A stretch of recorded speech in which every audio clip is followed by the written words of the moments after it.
शिवसेना पक्षाच्या पुण्यामध्ये फक्त एक जागा निवडून आली आहे. उद्धव साहेबांची सभा झाली नाही. आपण काय झालं त्या भाजपच्या राज्यामध्ये प्रत्येकाला काही ना काही आमिष दाखवून त्यांनी स्वतःकडे घेतलं. भाजपकडून पण फोन आले नाही असं नाही. ऑफरसाठी मी हो, मी विचारतो. सांगतोय ना, आले ना, 100% आले.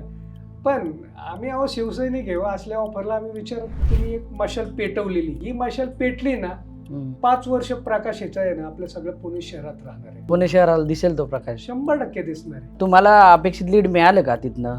पक्षाचा करिश्मा कमी पडला मला असं म्हणता येणार नाही. प्रत्येक मत पैशाने विकत घ्यायचा प्रयत्न केला गेला. 2 रूमच्या खोलीमध्ये मी भाड्याने राहिलो होतो. म्हणजे आमचे आई वडील, माझा भाऊ, आई वडील आणि मी असे आमचे 4 जणांची फॅमिली. वडील रिक्षा चालवायचे. तुम्हाला वैयक्तिक स्वरूपात आनंद असेल, पण पक्षाचा विचार केला तर एक अगदी दुःख बरोबर. जाणवत असेल साधारणपणे. 100%. विजय झाल्यानंतर तुम्हाला उद्धव ठाकरेंचे वगैरे फोन आले?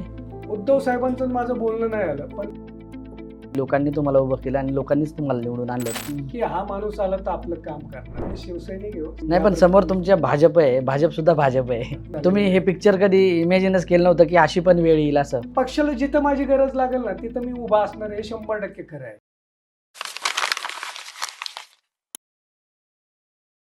पुण्यात शिवसेना उद्धव बाळासाहेब ठाकरे पक्षाच्या जागा किती असा प्रश्न जर विचारला तर उत्तर येतं 1. ही जागा नेमकी कुणाची? तर ती आहे नितीन निवृत्ती गावडे यांची. शिवसेनेच्या एवढ्या वाताहतीमध्ये ही एक जागा कशी निवडून आली, नेमका काय करिश्मा होता, हेच आपण आज जाणून घेणार आहोत. आपल्यासोबत आहेत नितीन गावडे. सर, तुमचं खूप खूप स्वागत. थोडक्यातमध्ये शिवसेना पक्षाच्या पुण्यामध्ये फक्त एक जागा निवडून आली आहे, ती पण तुमची. याच्यात नेमका वैयक्तिक करिश्मा किती आणि पक्षाची ताकद किती? दोन्ही आहेत. पक्षाची ताकदही आहे आणि वैयक्तिक मी गेले 8 वर्ष आलं लोकांच्या संपर्कात आहे. त्यांच्या संपर्कात राहून त्यांच्या अडचणी सोडवतोय. त्यामुळे मला पहिल्या दिवसापासून माहीत होतं मी निवडून येणार. पण मला माझ्या पॅनलमध्ये बाकीचे 3 उमेदवार होते. ते चांगले लोकांची कामं करणारे होते. त्यामुळं मला खात्री होती की माझा संपूर्ण पॅनल लागेल, पण तिथं थोडंसं आम्ही कुठे कमी पडलो. पण तुम्ही निवडून आलात, बाकीचे 3 लोक निवडून नाही आले. पक्षाचा करिश्मा त्यांच्यासाठी कुठं कमी पडला? नाही, मी ह्यात पक्षाचा करिश्मा कमी पडला मला असं म्हणता येणार नाही. कारण पक्षाने आम्हाला ज्या ज्या गोष्टी पाहिजे होत्या, म्हणजे ज्या वेळेस जरी आता प्रत्येक जण मला विचारतो की उद्धव साहेबांची सभा झाली नाही, आदित्य साहेबांची सभा झाली नाही, ते झालं असतं तर फरक पडला असता का? पण माझं एक म्हणणं आहे की जरी उद्धव साहेब, आदित्य साहेब किंवा आमच्या पक्षाचे नेते पुण्यात आले नाहीत आमच्यासाठी सभेसाठी, पण आम्हाला जिथं जिथं गरज वाटेल तिथं आम्ही त्यांच्याशी संपर्क साधत होतो. आमचे संपर्क प्रमुख आदरणीय आमदार सचिन भाऊ आहेर ह्यांच्याशी मी प्रत्येक वेळेस रोजचा अपडेट त्यांच्याशी घेत होतो. आम्हाला काय करायचं ते सांगत होते. त्यामुळं पक्ष कुठं कमी पडला असं मला तरी वाटत नाही. म्हणजे जे काही पक्षाकडून मार्गदर्शन हवं होतं, जी काही मदत हवी ती पक्षाकडून दिली गेली वगैरे. 100% मिळेल. पण तुम्हाला अपेक्षित लीड मिळालं का तिथनं? मला असं वाटत होतं मला 3 ते 4 हजारांचं लीड भेटेल कमीत कमी. शिवाय माझा संपूर्ण पॅनल लागेल. तुम्ही जर माझ्या प्रभागात जर चौकशी केली लोकांशी तर लोकांचं म्हणणं होतं हा एकमेव प्रभाग असा आहे की इथं 4 मशाली लागतील. पण काय झालं त्या भाजपच्या राज्यामध्ये आणि शेवटी माझे 3 सीट गेले आणि मी फक्त 400. काय झालं नेमकं? आता काय झालंय माझ्यापेक्षा तुमच्या सर्वांना माहिती नाही, पण तुम्ही आता ही निवडणूक लढवली, तुम्ही सामोरे गेले या निवडणुकीला, त्यात ज्या काही गोष्टी होत्या त्या तुम्ही तुमच्या डोळ्यांनी बघितल्या. मला वाटतं तुम्ही सांगायला हव्या त्या गोष्टी. माझं म्हणणं काय आहे, खरं तर निवडणुकीच्या अगोदरच जेवढे चांगले उमेदवार होते ते सगळे भाजपने स्वतःकडे घेतले. म्हणजे जे निवडून आलेले होते किंवा असे काही प्रत्येकाला काही ना काही आमिष दाखवून त्यांनी स्वतःकडे घेतले. तुम्हाला असं आमिष आलं होतं निवडणुकीच्या आधी? नाही, मला भाजपकडून काय आमिष नव्हतं. कारण माझे इथं भाजपचेच उमेदवार होते ना, त्यामुळे मला तो विषयच नव्हता. आणि आलं असतं तरी मी कुठं जाणार नाही हे सगळ्यांना माहित होतं. दुसरी गोष्ट म्हणजे माझ्या प्रभागामध्ये, संपूर्ण पुण्यामध्येच झालं पण माझ्या प्रभागाचं मी बोलतो, की पैशाचा एवढा वापर केला गेला की प्रत्येक मत पैशाने विकत घ्यायचा प्रयत्न केला गेला. किती मताला किती पैसे दिले गेले? आता मताला किती दिले काय हा विषय फार तुमच्या कानावर आला असेल ना, कोणतरी सांगितलं असेल तुम्हाला? घरांमध्ये 10-10 हजार रुपये, 20-20 हजार रुपये एवढे पैसे, 20-20 हजार रुपये मताला? मताला म्हणता येणार नाही मला, पण घरोघरी पाठवून दिले. आणि एवढा पैसा आता तुम्हाला सांगायचं तर माझ्याकडे लोकांचे रेकॉर्डिंग येतो की लोकांना फोन केलेत की अशा अशा उमेदवारासाठी तुम्ही काम करा, तुम्हाला पैसे पाठवतो. पण समोरून त्यांचे रिप्लाय आलेत, नाही आम्हाला नाही करायचं, आम्ही नितीन दादाचं काम करतोय. म्हणजे ह्यापेक्षा अजून काय पाहिजे ना आपल्याला. म्हणजे ही कुठेतरी ही वेगळ्या प्रकारची रणनीती भाजपकडून वापरली गेली. 100% वापरली गेली. म्हणजे त्यांना फक्त पैशावर निवडणूक जिंकायची होती, पण ते झालं नाही. माझ्या प्रभागात तरी झालं. शिवसेनेच्या ज्या जागा कमी आल्या त्याला कुठेतरी ही सगळ्या गोष्टी कारणीभूत आहेत. सर 100%, कारण आपण पाहतो एक तर सत्ता त्यांची, त्यामुळं काही गोष्टी सगळ्या त्यांच्या हातात आहे. त्यानंतर पैशाचा वापर आणि ह्या अशा गोष्टी करून त्यांनी, म्हणजे मी म्हणत नाही फक्त शिवसेनाच, बाकी सगळ्या पक्षांची अवस्था बघा ना तुम्ही काय केली त्यांनी. म्हणजे त्यांच्या मित्र पक्षाशी बघा. मी म्हणतो आमची एक जागा तरी आली, शिंदे गटाची एकही जागा आली नाही. म्हणजे जी परिस्थिती आहे ती सगळं तुमच्या डोळ्यांसमोर आहे. आता तुम्ही म्हटले की शिंदे गटाची एकही जागा आली नाही. तुम्ही शिवसेनेमध्ये प्रवेश साधारणपणे कधी केला आणि ही तुमची पहिलीच निवडणूक होती, तर तुमचा राजकीय प्रवास नेमका कधी सुरू झाला? साधारणतः 2018 ते 19 साली मी राजकारणामध्ये प्रवेश केला. आणि राजकारण करायचं तर फक्त शिवसेना का, तर आता मला वाटतंय आपल्या सगळ्यांचेच आदरणीय हिंदू हृदय सम्राट बाळासाहेब ठाकरे हेच आयडॉल आहेत आणि माझेही आहेत. त्यामुळं राजकारणात जायचं असेल तर फक्त शिवसेना, हे पहिल्यापासून ठरवलेलं होतं. त्यामुळे तेव्हापासून मी शिवसेनेच्या माध्यमातून काम करतोय. पण जेव्हा फूट झाली तेव्हा तुम्हाला, जेव्हा ते आता जे एकनाथ शिंदेचं म्हणणं आहे की आमची शिवसेना जी खरी शिवसेना आहे, कोर्टाने पण याच्यावर कुठेतरी शिक्कामोर्तब केले, मग अशा परिस्थितीमध्ये तुम्ही उद्धव ठाकरेंच्या सोबत का थांबले? साहेब, खरी शिवसेना कोण आहे हे सगळ्यांना माहिती आहे, तुम्हालाही माहिती आहे, जनतेला माहिती आहे. एकनाथ शिंदेंनी काय म्हणावं आणि काय नाही म्हणावं ह्याला काही किंमत नाही. आता आपण पाहिलंय त्यांचा एकही उमेदवार निवडून येत नसेल. आणि मी बाळासाहेबांच्या विचाराचा माणूस आहे, कार्यकर्ता आहे. त्यामुळं मी उद्धव साहेबांबरोबर कायम राहणार.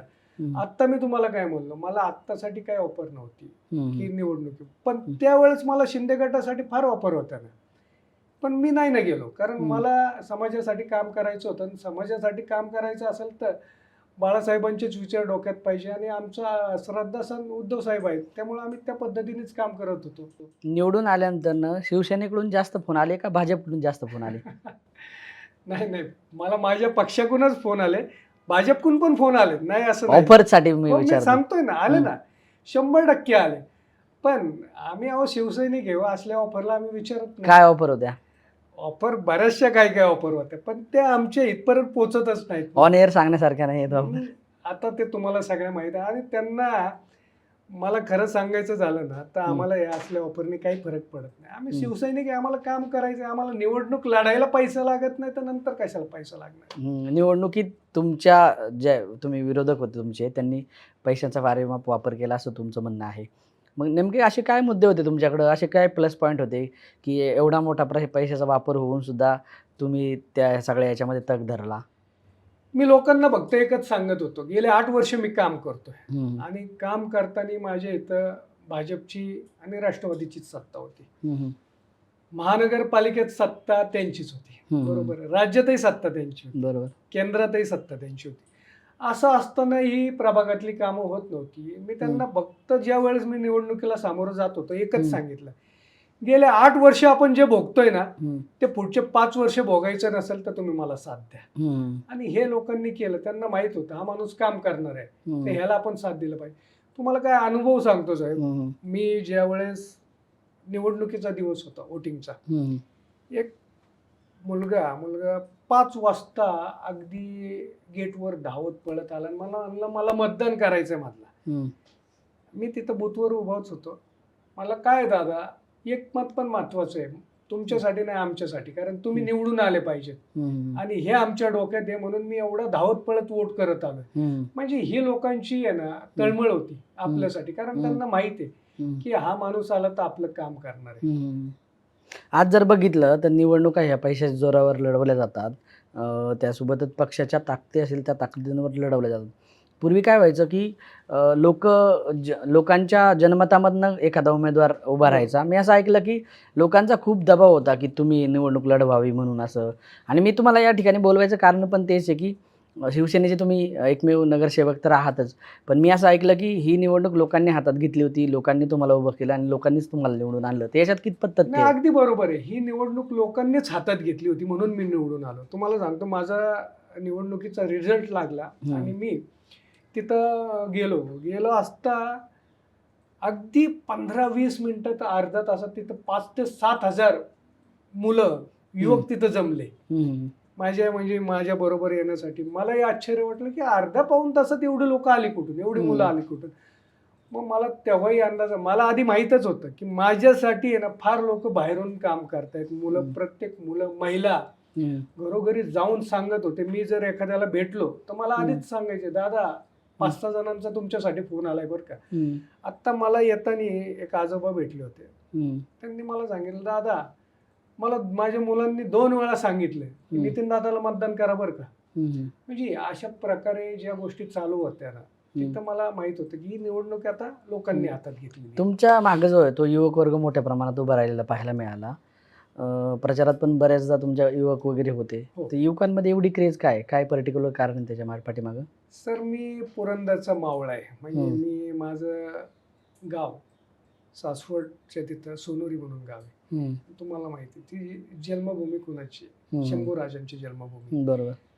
मला पहिल्यापासून युवकांसाठी काय, आणि मी लहानपणापासूनच माझ्या बरोबर युवक जोडले गेले हळू. आज मी 2000 साली माझं कॉलेज संपलंय. म्हणजे कॉलेजला माझ्या 2000ला माझं ग्रॅज्युएशन पूर्ण आलं. आज 2025-26ला माझ्या कॉलेजची अख्खी टीम माझ्यासाठी काम करत होती. म्हणजे हे मला काय करावं लागत नाही, ते होत जातं. युवक हळूहळू माझ्याबरोबर जोडले गेलेत. जी मुलं माझ्याबरोबर गेले 20-25 वर्षापासून आहेत, ते आजही माझ्याबरोबर आहेत. कारण त्यांना माहिती आहे हा माणूस स्वार्थासाठी जवळ येत नाही. आणि माझ्याबरोबर जी जोडलेली गेली मुलं आहेत किंवा जे माझे मित्र आहेत, ते आज पण त्याच निष्ठेने किंवा त्याच माझ्याबरोबर आहेत सगळे. युवकांसाठी तुम्ही जॉबसाठी काही कामं केल्याचं सांगितलं जातं, तर ते साधारणतः काय आहे साधारण? मी 100%. आता माझ्याबरोबर सर मी सांगायला गेलो तर माझ्याबरोबर माझ्या 2 ते 3 फळी असतात. म्हणजे आता जे माझ्याबरोबर पूर्वीची मंडळी होती, मी काही मुलांना IT कंपन्यांमध्ये जॉब लावल्या, काही ठराविक म्हणजे श्रमसारखी कंपनी, त्यात पण मला काही मुलांना जॉब लावता आलं का. मग त्यासाठी काय कुणाशी बोलावं लागेल, काय बोलावलं हे मी पाहिलं. पण जवळजवळ 200पेक्षा जास्त मुलांना मी रोजगार मुलं मुली दोन्ही निर्माण करून दिलाय. त्यासाठी मग कुणाशी संपर्क, माझ्याकडे कसली सत्ता नव्हती ना, पद पण नव्हतं. पण बाबा एका मुलाचा किंवा मुलीला जॉब लावला, रोजगार, तर अख्खं त्याचं कुटुंब सक्षम होतंय ना. आणि सर ती लोक पण माझ्या मागे आज उभी राहिले. पण तुम्ही आता सांगितलं की तुम्ही पुरंदर सारख्या भागातून, एका छोट्या गावातून आलात. राजकारणात येण्यापूर्वीचा तुमचा प्रवास साधारणपणे कसा होता? म्हणजे तुम्हाला विश्वास बसणार नाही. माझा आता हा जो प्रभाग आहे, त्या प्रभागात काळे बोराटे नगरमध्ये 2 रूमच्या खोलीमध्ये मी भाड्याने राहिला होतो. म्हणजे आमचे आई वडील, माझा भाऊ, आई वडील आणि मी, असे आमचे 4 जणांची फॅमिली. वडील रिक्षा चालवायचे.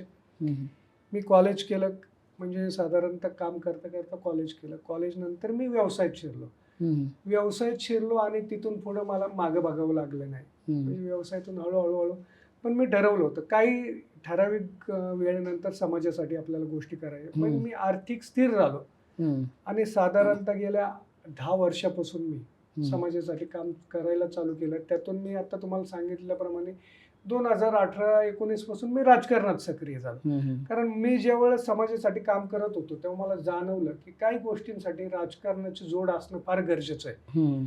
त्यासाठी मी यामध्ये आलो आणि सुदैवानं सगळ्यांच्या मदतीने मी पहिल्यांदा निवडणूक लढलो आणि मी जिंकलो पण. एक रिक्षा चालकाचा मुलगा आज नगरसेवक झाला. पण आपण नगरसेवक होऊ शकतो हा विश्वास पहिल्यांदा कधी आला तुम्हाला?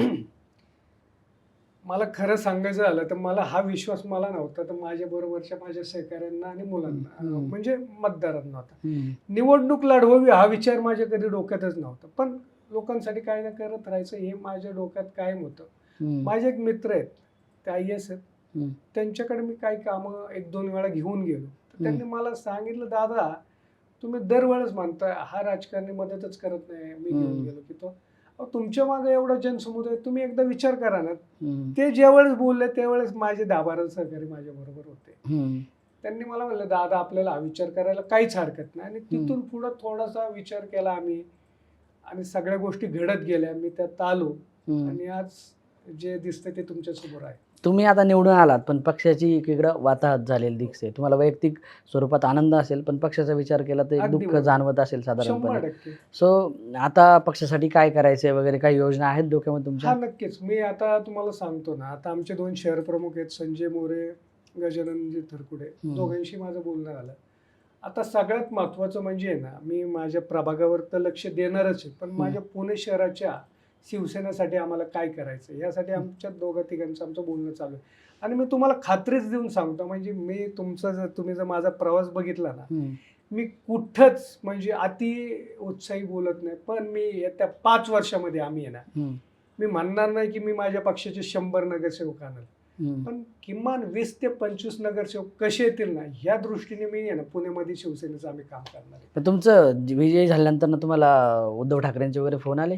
उद्धव साहेबांचं माझं बोलणं नाही आलं. पण हं. मला आमचे खासदार संजयजी राऊत म्हणजे साहेब अजून नाही, बोलणं. पण मी मातोश्रीला जाणार आहे. माझं त्या पद्धतीने बोलणं मग तुम्हाला झालं होतं. तुमच्या शिवसेनेतल्या कोणत्या नेत्यांसोबत तुमचं बोलणं झालं? संजयजी राऊत साहेबांचा फोन आला आम्हाला आणि आमचे संपर्क प्रमुख आमदार सचिन भाऊ अहिर यांचा मला फोन आला होता. त्यांचा तर फोन लगेचच आला होता मला. पण मी मिरवणूक असल्यामुळं मला जमलं नाही बोलायला. तर मग मी संध्याकाळी नाही, त्यांच्याशी पण आता बोललो. शिवसेना म्हणलं की ठाकरे फॅमिली येते, Yes. बरोबर? सो तुम्हाला प्रचारात पण असं कुठं ते प्रचाराला ग्राउंडला तुमच्यासाठी आले नाहीत किंवा सभा झाल्या नाहीत आणि विजयानंतरनं पण कुठं काय तुमचं अजून बोलणं झालं नाही. तुम्हाला असं थोडं कमी जाणवत नाही का की ह्या गोष्टींची, की बाबा नाही, बिलकुल नाही. कारण हं. मला मातोश्रीला बोलवलेलं आहे. हं, मी या 2 ते 3 दिवसामध्ये मातोश्रीला जाणारच आहे. आता सगळ्यात काय झालं, हं, मला ज्या लोकांनी निवडून दिले हं, त्या लोकांना म्हणलं एक 2-3 दिवस मला देता यावेत. आजही तुम्हाला मी आपल्याकडे यायला मला उशीर झाला त्याचं कारण आजही सकाळपासून ते संध्याकाळपर्यंत माझ्या ऑफिसवर लोकांची रांग आहे. हं, माझा मोबाईल दाखवला तर तुम्ही बघताल त्यावर व्हॉट्सअपला एवढे मेसेज आहेत, फोन एवढे आहेत. हं, मी म्हणजे निवडणूक झाल्यानंतर तरी 1-2 दिवस आराम कराल असं माझ्या डोक्यात होतं. हं, पण तरी मला झोपायला 2-3 वाजतात. सकाळी मी 6-7 वाजता उठतो. हं, म्हणून हे कुठंतरी एक 2-3 दिवस थांबावं आणि मग मी मातोश्रीला जाणार. हं, उद्धव साहेबांचा आशीर्वाद घेणार आणि परत त्याच ताकदीने काम चालू करणार आहे. म्हणजे असं काही नाहीये हं, की मला साहेबांचा फोन आला नाही वगैरे असं काही नाहीये. हं, मला मातोश्रीला बोलवलेलं आहे. मी मातोश्रीवर जाणार आहे. हं.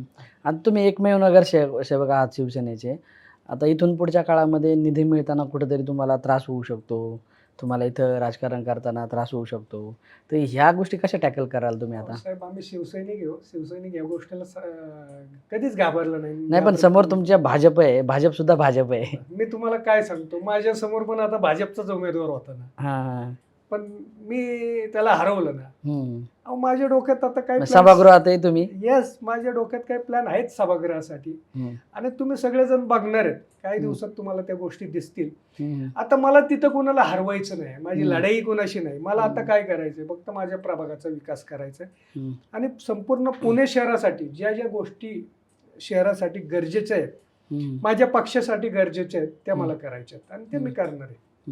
तुमचं जर एकूण प्रचार किंवा आधीचं बघितलं तर तुम्ही अशी काय म्हणजे देवदर्शनाला जाणं वगैरे अशा पद्धतीच्या गोष्टी फार घडल्या. हडपसर भागात तर फार मोठ्या प्रमाणात घडल्या. तर तुमच्याकडून कुठं काय अशा प्रकारची आश्वासनं दिली गेली नाहीत, अशा प्रकारचे प्रकार घडले नाहीत.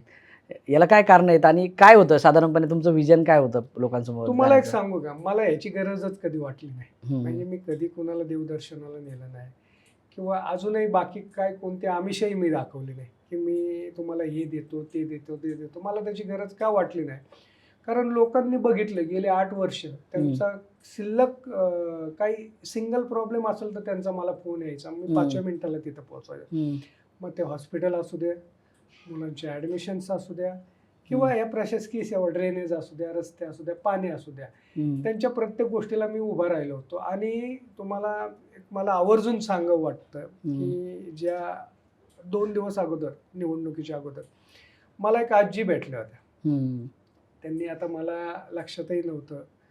त्यांनी मला भेटल्या, "दादा, मी नवस केलाय तुळजापूरला हं, आणि तू निवडून आल्यावर मी तिथं जाणार." म्हणलं, "आजी मी यायचंय का?"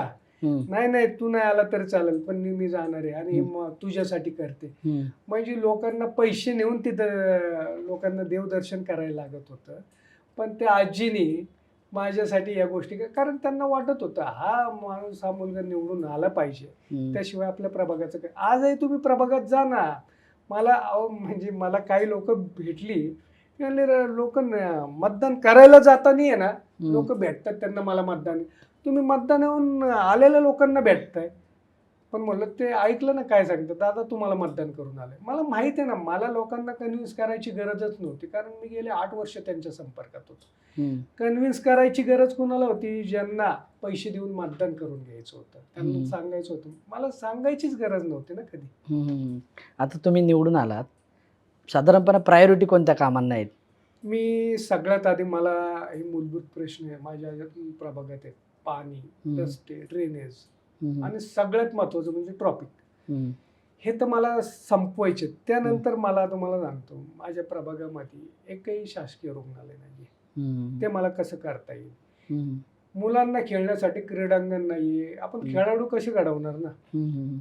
MPSC, UPSC यासारख्या कॉम्पिटिशनच्या एक्झाम द्यायच्या, त्यासाठी लायब्ररी आपल्याला बनवावी लागणार आहे. आपल्याला प्रभागाचा विकास घडवायचा म्हणजे काय करायचंय? मुलांची गुणवत्ता वाढवायला पाहिजे ना. त्याबरोबर त्यांना अजून आर्थिक सक्षम कसं करता येईल, हे एवढे माझ्या डोक्यात प्लॅनिंग आहेत. हळूहळू मी ते एक करत जाणार आहे. आता प्रभागासोबत तुम्हाला पक्ष बांधणीकडेही लक्ष द्यावं लागेल. 100%. तर त्या संदर्भात काही ठरवल्यात गोष्टी? नाही, अजून तर माझं काही पक्षाशी बोलणं झालेलं नाही, पण मी माझ्या लेवलवर जे मला करता येईल पक्षासाठी, कारण आता मला संपूर्ण पुण्यामधून शिवसैनिकांचे फोन येत आहेत की नितीन दादा, आम्हाला फार बरं वाटतं की तुम्ही एक मशाल पेटवलेली. तर त्यांना मी सांगितलं, ही मशाल पेटली ना, 5 वर्ष प्रकाश याचा आहे ना, आपल्या सगळं पुणे शहरात राहणार आहे. आणि ते आपण सगळं पुणे शहर त्याने उजळवलं, पुणे शहराला दिसेल तो प्रकाश. 100% दिसणार आहे. हे सगळं ठीक आहे, सगळ्या गोष्टी ठीक आहे, पण आता तुमच्यासोबतचे काही तुमचे सहकारी आहेत, त्यांचे काही फोन वगैरे येतात तुम्हाला? म्हणजे कशासाठी? शहरातले जे पदाधिकारी आहेत, तुमचे चांगले चांगले पदाधिकारी पराभूत झाले, म्हणजे की संजय मोरे असतील, वसंत मोरे असतील, तर ह्या लोकांशी काही बोलणं झालं? या लोकांशी काही चर्चा झाली तुमची? नाही, आमची चर्चा होती ना. म्हणजे आमचे शहर प्रमुख संजय मोरे यांचं माझं म्हणजे रोज बोलणं होतं. वसंत मोरेंचं माझं पण बोलणं आलं. आमचं सगळ्यांचं म्हणणं हेच आहे की आता आपण काय करू, सगळेजण पुन्हा बसू आणि आपल्याला पक्ष कसा वाढवता येईल ना, त्या दृष्टीने सगळ्यांनी काम करू. आता पक्षाने जर तुम्हाला, आता तुम्ही एकमेव आहात नगरसेवक, गटनेते तुम्हीच आहात पक्षाचे, तर पक्षाने आता जर भविष्यात काही मोठी जबाबदारी दिली तर ती पेलण्यासाठी तुम्ही सक्षम आहात असं तुम्हाला वाटतं? पक्ष जी जबाबदारी देणार आहे ती मी पहिल्यापासून पक्षासाठी काम करतोय. मी जी पक्ष जबाबदारी देणार आहे ती मी सगळ्यांच्या संमतीने, आणि मी ती पेलण्यास तयार आहे. पण आता आम्ही ठरवू आता सगळेजण मिळून. अजून मी काय म्हणतोय, माझं या संदर्भात काहीच बोलणं कोणाशी झालं. तुम्ही हे पिक्चर कधी इमॅजिनच केलं नव्हतं की अशी पण वेळ येईल असं? तुम्हाला मी काय सांगतो, मला माझ्या प्रभागासाठी काम करायचं हे 100% माझ्या डोक्यात होतं. कारण नगरसेवक व्हायचं तर प्रभागासाठी काम करायचं. पण आज अशी परिस्थिती आली, आणि पक्षाला जिथं माझी गरज लागेल ना तिथं मी उभा असणार, हे 100% खरं आहे. तर साधारणपणे हे होते नितीन गावडे. प्रभागाला तर गरज आहेच, पण आज पक्षाला सुद्धा गरज आहे. अशा परिस्थितीमध्ये पक्ष जी जबाबदारी देईल ती मी सक्षमपणे पेलण्यासाठी समर्थ आहे, असं त्यांचं म्हणणं आहे. एकूण जो काही विजय होता, शिवसेनेचा जो एकमेव नगरसेवक आहे तो कसा निवडून आला, त्यांचा जो प्रवास आहे तो आपण या मुलाखतीच्या माध्यमातून जाणून घेतला. नितीनजी, तुम्ही आलात, थोडक्यातमध्ये आमच्यासोबत गप्पा मारल्या, तुमचा सगळा प्रवास सांगितला, त्याबद्दल तुमचे खूप खूप आभार. थँक्यू. तुम्ही मला इथं बोलवलं आणि मला जे सांगायचं होतं लोकांना तुमच्या माध्यमातून सांगता आलं, त्याबद्दल तुमचे धन्यवाद. येस, धन्यवाद.